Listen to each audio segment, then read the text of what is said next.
Hello, everyone. This is Bill Griffin. Welcome to Different Take Podcast. And please, if you like this content, subscribe, like, share, comment. I really appreciate everyone watching. Today, I have the pleasure of speaking with Mr. Hai Cao. He is the GOP candidate for Georgia State Representative, District 107. Mr. Cao is a resident of Lawrenceville, Georgia, has lived in Georgia for 8 years. Mr. Cao is a system engineer by training. He's married with 4 children, and he escaped from communist Vietnam at the age of 20 and has lived in the United States ever since. Thank you for doing this, Mr. Cao. Thank you, Bill, for the short introduction, but very, very proudly to be that. I'll start off with asking you to tell us a little bit about your district. Thank you, Bill. My district 107 is the result of the redistrict last year. I used to be in 101. So my district is by the result of the censorship, I'm sorry. It's about 70+% Democrat, according to the data. So, and the current incumbent representative is Congressman Sam Park. So I ask you something about what the legislature's facing. What do you think of the concept of school choice for K through 12?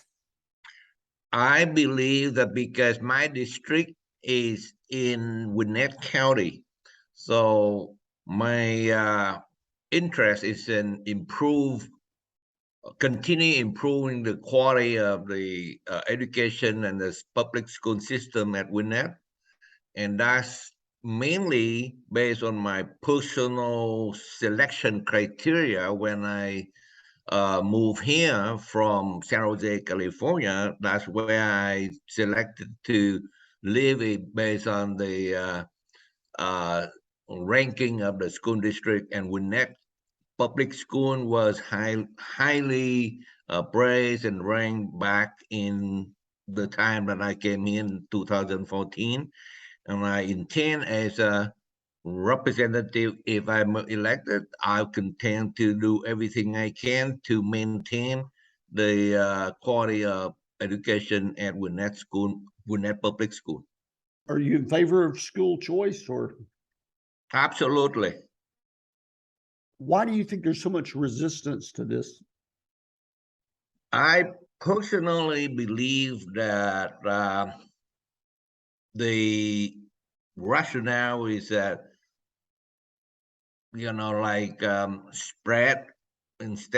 spread it out, and there is make it,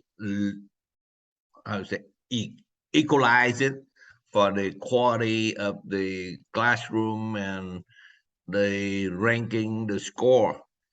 But like any other system, when you do that, while you try to make the weaker student falsely feel like they achieved the same score test with the other student. However, the real reason is that, the real purpose is that you need to encourage the high achiever. I'll take the example of sports team. Well, you like to have a kid sport team or even high school sport team or anything. You want the kid, the athletes perform to the best potential. And the way you do that is you don't equal playing time, no reward, nothing. Everyone play 10 minutes a game or that. And I used to be the high school coach for my kid growing up.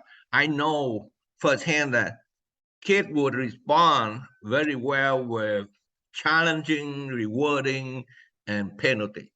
So to me, I believe that yes, we try to have every student to achieve the same thing, like we try to have the school athletes, but we have to have a system to reward the high achievers. So let the parents have the choice of which school they want to send their kids to, but not just based on the academic achievement, but other reason also. But to me, I personally believe that academic quality achievement is need to be looked at. I was interviewing another candidate who expressed that the incentives were a little perverted in that schools with low test scores get more dollars. The worse the school does, it seems, the more funding they get. It seems that school choice would kind of correct some of that and put the incentives where they ought to be and give the parents control. That could be one perspective. It could be interpreted that the school official would use the funding, the budget, as the criteria and the reason to justify the lower achiever of the school student. And like I said earlier, and that way they want more funding. But to me, the funding already there. You can't. I'm a parent myself, and I'm involved in sport. There are some students that just naturally perform better than other students. It's nothing to do with the funding, nothing to do with the quality of the teacher or the school. So the way we have to do to encourage that is just like in Gwinnett public school, they have a different high school that concentrate on a different specialty major subject, and school choice should be the same thing, like that concept, because not every student was born equally good in all subject and topic. Not every student was born with interest in every subject in the curriculum of the classroom of the school. Or some kids that they just really good at math, some kids are really good at literature. So just to me, school choice is the answer for that instead of the funding. What do you think the ratio ought to be? For example, if the government is spending $10,000 on a pupil on average, what should the voucher be for the parent? I think that the voucher should be equal to the amount Dollar for dollar. dollar for dollar. Thank you. Okay. That's a position that many people take, but do you think there's a political will to get to dollar for dollar in the next session? I I sure hope that the new next session of next year, that to me the subject is much more really the merit of that, like I just through explaining. So if we take away the political aspect of that, we just focus on the the the expect performance of the student and his or her parents, then we can achieve a lot of positive result based on the kid performance. I am firmly believe that I'm just using the analogy of a sport team, and I have seen similarity a lot because I have kids myself, and not all the kids are good at all the subject. So Right. yeah, let's just move the quality education based on the student capability, interest, and leave the political aspect of that out. It seems to me there's the same people who are completely resistant to school choice are the more resistant you are to that concept, the more open you are to subsidizing university education or post-high school education. You see a conflict there? I mean, it seems to me if you're for subsidizing a school choice post-high school through K through 12, you're not for that. I find that kind of I find that contradictory. Bill, you say people who support school choice? No. People that do not support K through 12 school choice, they are very resistant. They'll never go for it. Those same people are completely open to school choice when it comes to post high school education. I It seems see. to me. Do you find the same thing? I did not have any experience with that because I'm more involved with my kids in high school and lower than that. But to me, again, using my personal experience with my family and my kids, if we build the foundation just like you build a house, and the foundation is from K to 12. So if you got that foundation and the kids are automatically interested in the higher education in college, and even if they're not right away, I saw some kids take 1 year, 2 years off, and then they go back to school for higher education in college. But even if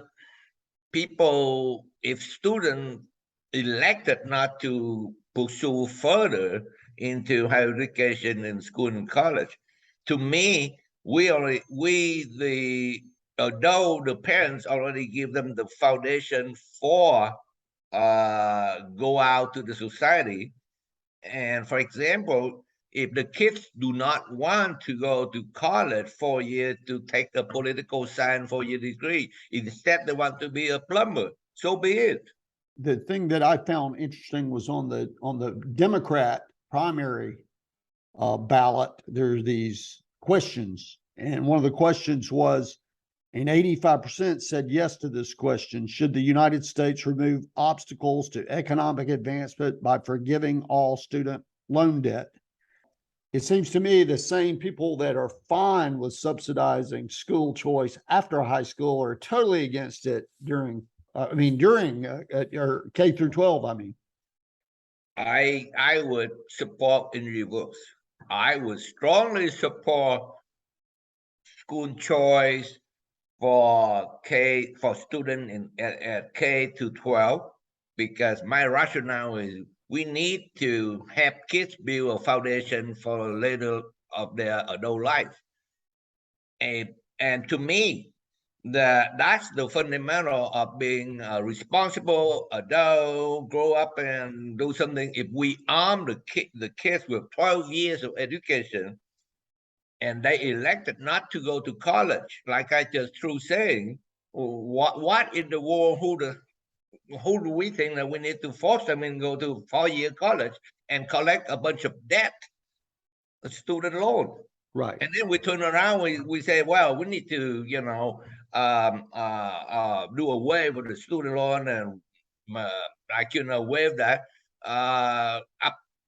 To me, if you go to 4 years in political science, you can get a job, and now is it better than being a plumber and be good at that? I'm not advocating that kids do not go to college. I'm saying that it's a priority. High school K to 12 to build the foundation for the kid is, to me, more important than funding for college. One more question on of course, anything you want to add, but in Florida, one more question on public schools. In Florida, the state passed a law prohibiting discussion of sexual orientation. What do you think of that? Oh, That's a good question because to me, sexual orientation and all of that that have been introduced by the left, to me is out of my preference, my choice.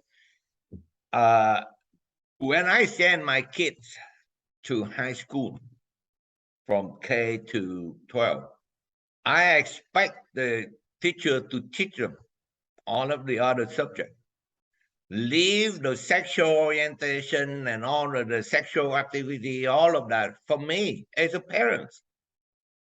I don't need the teacher to act as a parent. And worse yet, those new how you say idea now. If the kid wants to talk about transgender and don't want parents to know about it, the teacher will say, "Yeah, we'll keep it a secret from the parents." I'm totally against that. Raising my kids about all of the aspect of life, including sexual, whatever, is my is a responsibility of the parents, not the teacher. Why don't they just focus on the subject, but they teach? That's my position. What is but prioritize what you think the legislature, the big issues that the legislature ought to deal with? Is there a bigger issue than what's going on with the schools? I believe to me, the other issue that is big is the sexual orientation, all that is the CRT. The work that school opted to teach in high school and lower than that. To me, that's another subject that they should not be discussed about. It. You don't indoctrinate a innocent kid some of the idea that's so divisive to the society. Regarding the states, talk about some other issues. The state income tax. A lot of states have gone to consumption tax. The marginal individual rate is 5.75. There's the corporate rates 5.75. Do you think that should be changed, or the state goes to a consumption tax, or what do you think about that? I am in favor of no state income tax and go to the consumption tax, because to me that's more equitable, fairer. Because if you elect to buy a Tesla, you should pay more. And I, don't want to spend that much money, then that's okay. I don't have to pay that like a value added tax. So that could be, to me, I'm in favor of that in lieu of a state income tax. What do you think some of the issues that Democrats and Republicans could agree on? I think right at this moment, with the inflation skyrocketed, regardless of party affiliation, to me, that inflation needs to be attacked, resolved, cut down, regardless of a Democrat politician or a Republican politician, because we all need to get together and solve that problem. And to me, that's the number one issue for the country right now, because that impacts everybody, all aspects of life. Yes, it seems at the federal level, a lot of legislators may not even understand that the spending is what has caused the inflation. So they may understand it, but don't care. But many of them seem to really not have a clue as to what causes inflation, which is the spending. The Federal Reserve enables the spending. I'm curious whether you see that also, but also what do you think the state's role in this? Because this is really something that been in the works for years. It's very predictable. That's a good question, Bill. And yeah, very predictable. I knew the inflation is coming or was coming the minute that Joe Biden, on the first day, he took all of those action. For example, cancel the Keystone XL pipeline, stop all of the or cancel all of the new permit to develop the oil fossil, and that automatically, you don't need to be a rocket scientist to figure that, like the Biden administration said, oh, that just, they call it transitionary inflation. No, it's not, because it will be a chain effect. Gas will automatically increase because we go from self-sustained. We develop our own oil, we use it, and now we have to depend on the oil import from other countries like OPEC, Russia. And then when we don't have enough oil, by the way, they also canceled the oil development in Alaska. So you see, in a short term, gas increase. But gas increase, it check everything else increase. That's just classical chain effect. And yet the Biden government keeps saying that's just short term for a long time. And then when the gas price skyrocketed, and what he did, he called up OPEC and said, could you please produce more? Of course, they didn't even take his phone call. But if doesn't take a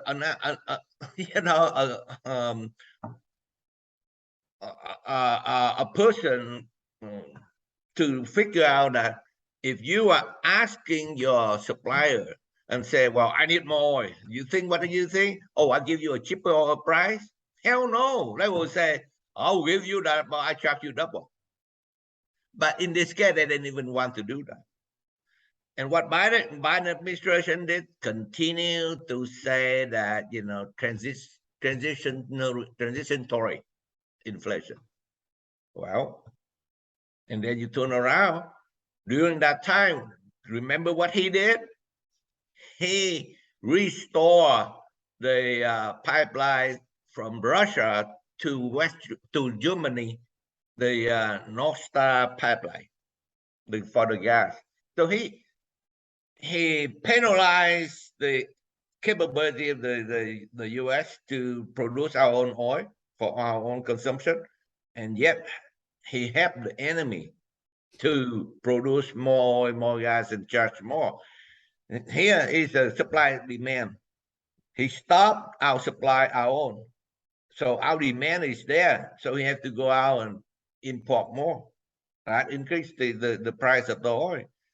And for not even 2 years yet. And you see from the gas price in 2020 were like 186, and now it went down a little bit, but it's still like 3 times more than back in the end of the 2020. The folks that believe that climate change is, they say it is an existential threat. So I interpret that to mean that mankind is under threat because of burning of fossil fuels. Well, if you really believe that, and it's a short-term thing, it seems to me you wouldn't, and you think reducing fossil fuel consumption, you couldn't have the price of gas high enough. But then what would seem to happen, I want to get what your thinking is on this and what the state can do about it. If you really believe that mankind is under threat, you would want to produce as much energy as possible. Otherwise, people are going to freeze to death. That's correct, Bill. Um, I have the from the grace of God that I have lived in this country for 50 years. I am convinced that the climate change, the Green New Deals, is nothing more than a hoax. That means that do I believe in keep the air clean and produce supporting the alternative energy? Yes, but don't do that irresponsibly. I give you an example when I say that. Why on earth that we under Obama signed a Paris Accord that we, the U.S., had to comply with all of the severe restrictions for clean air and funding the effort, yet China, the Communist China, CCP, and India are waived until 2033. Now, and the Democratic Obama and Biden, the same thing, because he just restored the Paris Accord the minute he walked into the White House. He say, well, we had to do that to take the lead, but they say, oh, you need to believe in science. They show so many signs that pollute the air and that, and assuming I believe in science too, because don't forget, I am an engineer by training. I believe in science. I believe in data. But let's just think about this. China, India, the US, we all live on the same earth. And we all know science describes the earth is just like the bubble. We see all of that. So the air polluted in India, in China, no matter how good I'm trying to do that, it still pollute the world, the earth, because it's circling around the bubble, a closed bubble.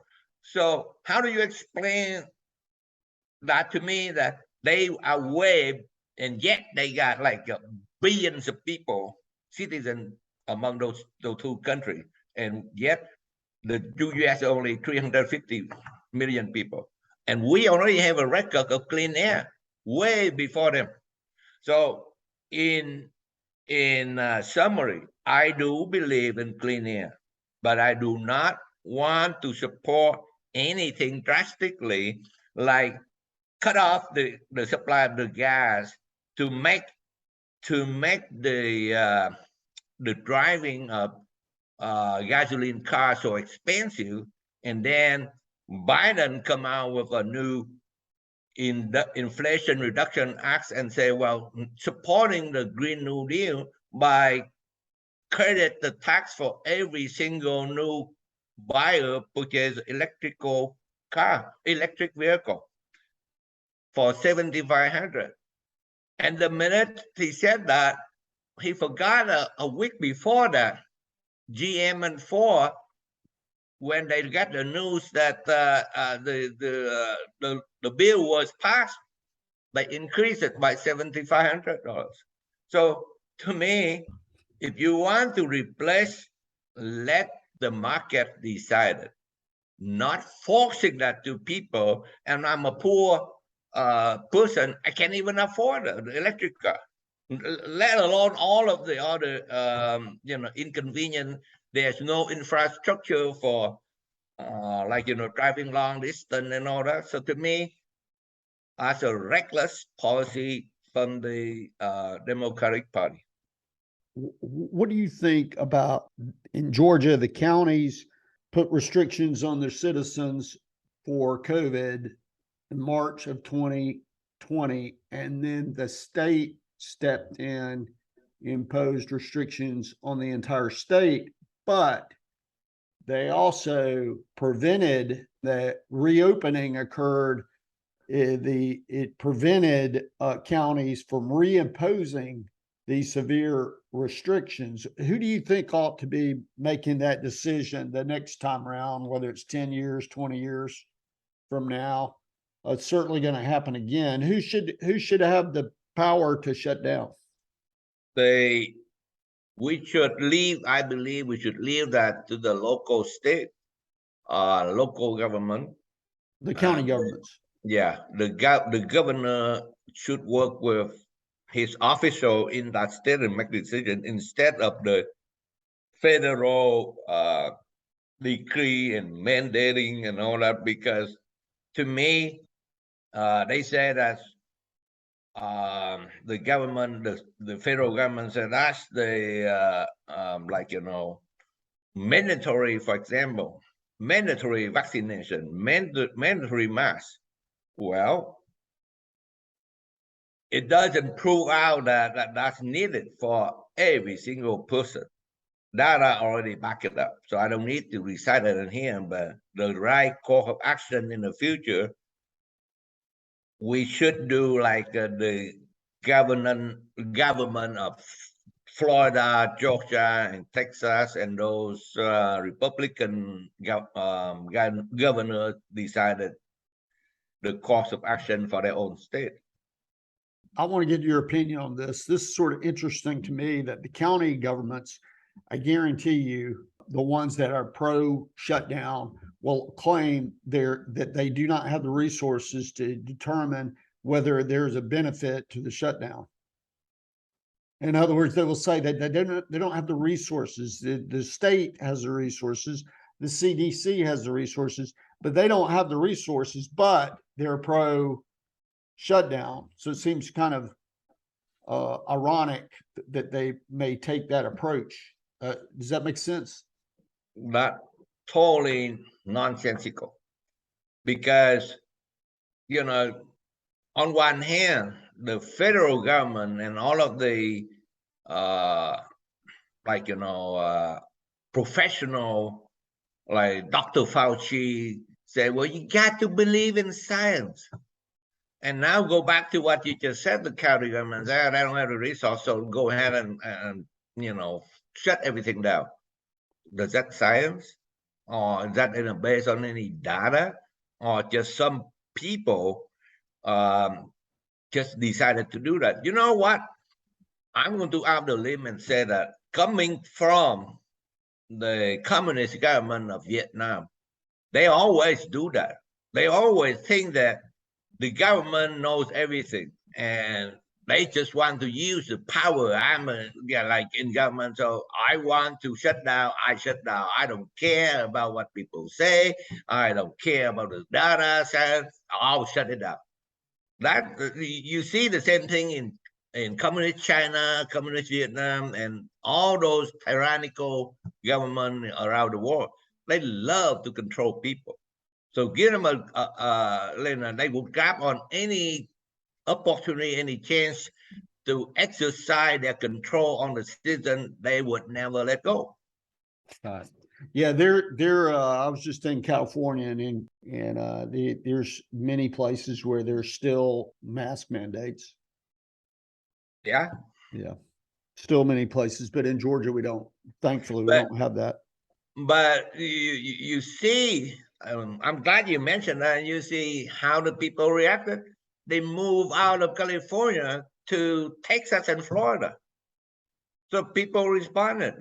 People are not like stupid. You force it on us, we leave. Another big issue this past year is regarding abortion.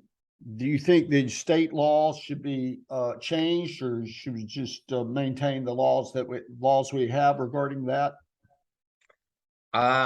Personally, I would support maintain that the habit laws, the current law of Georgia. I'm against abortion. I have every reason to against that.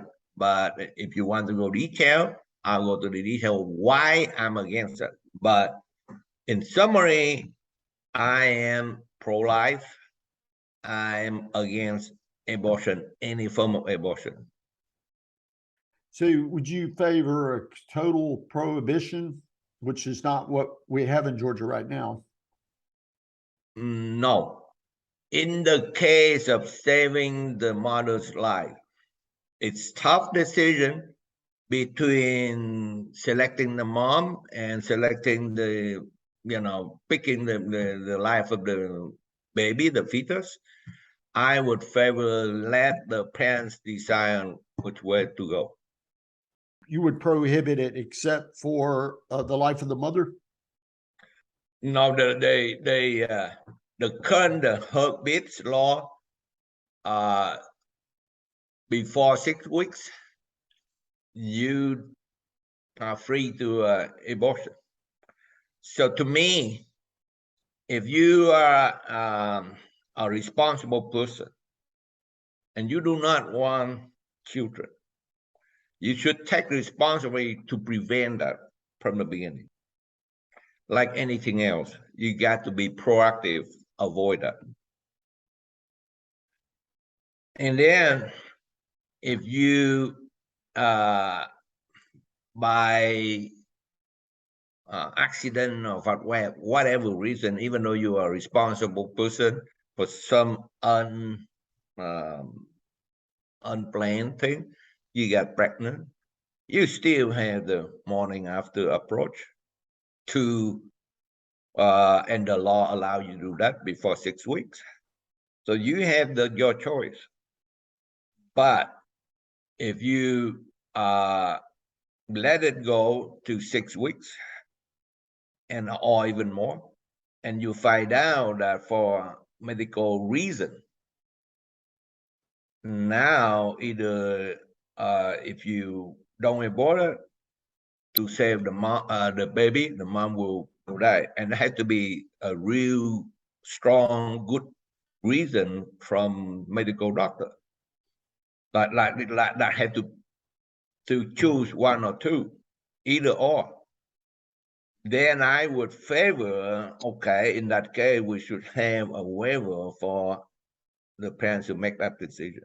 Even though it's so painful for me to think of that, I do not wish any parents to be in that position, but I still want to give the parents that choice. Another big issue in the public was the voting law. The voting law changes. I think the big thing, correct, I'm curious what you think, but it seems to me the big issue is allowing voting by mail at will as long as you request a ballot. So what do you think about that? Basically expanding voting by mail, and also any other voting laws that that changes that you think ought to be made? That's a very good question you just raised, because I have believed since the 2020 election that mail-in ballot, vote by mail, should be banned unless, the voter are really sick and, unable to go to the voting booth. I am in favor of the in-person voting on that same day. Well, you look at the presidential election in France not too long ago. Why can't the US do like France? They do it in one day by person. So, to me, there's no need to offer the mail-in ballot except for military person stationed overseas, and like the very sick people, like I just said. Other than that, every person should just go to the voting office to vote. I'm telling you, people, this is just my own editorial comment here. The people live in this country, they are really spoiled. If they live in a tyrannical communist government like me and the people in Vietnam, that your vote cannot count. The government basically, here is the person to represent you in legislature. You can vote, or even if you vote, you know damn well that you cannot win because the government decided. So people live in this country, in this free country, and they don't take that as a privilege. So to me, I value my vote. I go cast my vote. I proudly in person and contribute to the freedom of this country. I've interviewed several Democrats about voting by mail. I contend that it's important that people vote in total confidence, and they completely reject this idea that voting by mail can be observed, or an apathetic voter could sell their vote, a parent or child, either way, where there's multiple people in my household can just vote for the other people in the household or observe their vote. This is completely, by every Democrat that I've interviewed, is completely rejected as unreasonable. It seems to me that's the major thing, is that it's not done in secret. What do you think? There's no guarantee that it's done in secret. It's unknowable how often this happens. They will admit that, but they consider the whole concept is unreasonable. Why do you think they do that? I mean, do you kind of agree that that's the big issue, that there's no way of knowing how often a person could do this? How many votes are basically I don't legitimate? I don't agree with the rationale about that, because part of the problem is that in any issue, big issue, the voter confidence in the system is the biggest issue, and it's crucial to maintain our republic, our constitutional republic. And once you have the government, that you have the citizens that do not believe and trust the government, then you have the example of the country like Vietnam, communist China. You have total distrust of the government. And once the citizen has distrust, not trusting the government, it's very difficult for the government to govern effectively. And like any other system, like if you file income tax every year, the IRS is trying to make sure that they eliminate all of the cheating and all that. For example, they want to increase the funding of 87,000 new IRS agents with arms. Why are they doing that? Because they don't trust the citizen to do a good job in filing income tax. So the same token, we talk about if people write out the vote and they don't trust the government, that honor that there are a lot of opportunity to cheat. And I know the people cheating on that. For example, people went to the voting booth and was told you already voted by mail-in, and yet that person didn't even mail it. Right there, I know that person. So it's just all kind of cheating. Now, if you go by person, it's hard. Make it harder. And the bottom line is that you don't provide more opportunity or easy opportunity to cheat. You cannot prevent all the cheating, but you try to minimize the best you can. That's my approach. It seems to me that the legislature hasn't provided a lot of oversight over not just election 2020, but going back for years, because I think it's the press, and they don't want to be perceived and represented by the press or media that they're trying to fix the next election. But it seems to me that they would allow the minority, whoever's in the minority, to drive the oversight. Because as you said, the important thing is that the people that lost have faith in the system. It's not the people that win. What do you think about that? That the legislature just doesn't provide enough oversight, and the way they could do it is allow the minority to drive the oversight, whoever the minority party is in it. That's why we need to elect candidate like myself believe the same thing I believe into the next session, so we can reinforce and strengthen our belief in, filter out all of the opportunity to cheat. For example, why on earth that the Democrat against voter ID? You go buy, you go do anything, they want to see your ID. So right there and then, that doesn't make any sense, right, Bill? Right. I agree. What are some of the other issues that you think are important that the legislature ought to be addressing? I think the next session, I have 3 priorities: inflation reduction, inflation fighting, inflation cutting. So to me, inflation is number 1. And I know Governor Brian Kemp had talked about proposal to another round of refund the income tax for people,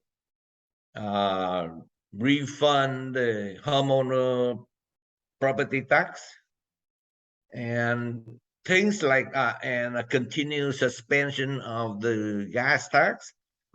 I think those things we need to continue strongly to support that's the thing that we can do at our state level, because we can do a major plan to curb inflation, because that belongs to the federal government. But those things, if we can do to keep the Georgian people from suffering of the inflation, and that would maintain the strong economy like the Georgian has enjoyed, and that would be the goal, should be the goal of every candidate or nominee for the next session. Well, I really appreciate you taking time to do this. We covered a lot of areas. Is there anything you'd like to add before we wrap up? Another thing that you didn't ask, but it's very dearly to me, is law and order. I am really strongly pro the Second Amendment and pro police, law and order. Let's talk about the Second Amendment. Like, at the federal level, they keep wanting to changing and curtail and restrict the Second Amendment. To me, gun issues is the person, not the gun itself. To me, the gun is just the gun. Itself cannot kill anybody. Au contrary, the good person needs the gun to defend themselves against the bad people. The bad people, no matter how strict the law is, when they want the gun, they still have the gun. So to me, leave the Second Amendment alone, and I support the position of Georgia Second Amendment, the gun law. And the other side, also pertaining to the law and order, we need police. I mean, they're not villain. Of course, there are some, bad apple, but you can use that. And like the Democrat candidate, major, a lot of them keep saying defund police, defund police. You need police. So I would support all of the funding for the local police department when we need them to maintain law and order. And that's my position. I'll support to have law and order and to keep Georgia as safe and less crime as possible. I do not want this state of Georgia to become like Chicago, New York, or California, Los Angeles. So we need a lot of conservative Republican vote into the next session to keep maintaining that. Well, Mr. Cal, thank you very much for doing this. I have with me Hai Cao, the GOP candidate for Georgia State Representative, District 107, which is, I think, primarily Lawrenceville, correct? Lawrenceville and Duluth. Lawrenceville and Duluth, that's right. How do people find you? Oh, people can find me on the website called HaiCalForStateHouse.com. People also can follow me on Twitter, Hai_Cao. I also have a Facebook account, Cao Thai Hai, on Facebook. And I also have another Facebook page called Vietnamese American Republican of Georgia. And Cal, Hai Cao is spelled H-I-A-C-A-O. H-A-I-C-A-O. Sorry, H-A-I-C-A-O. Just like my background there. Well, thanks for doing this. I wanted to mention that for people that were maybe listening instead of watching the screen. And really appreciate you doing this. And thanks for watching. You've been watching Different Take Podcast. Please, if you like this content, subscribe, like, share. I'd love to see comments also. And thank you for watching.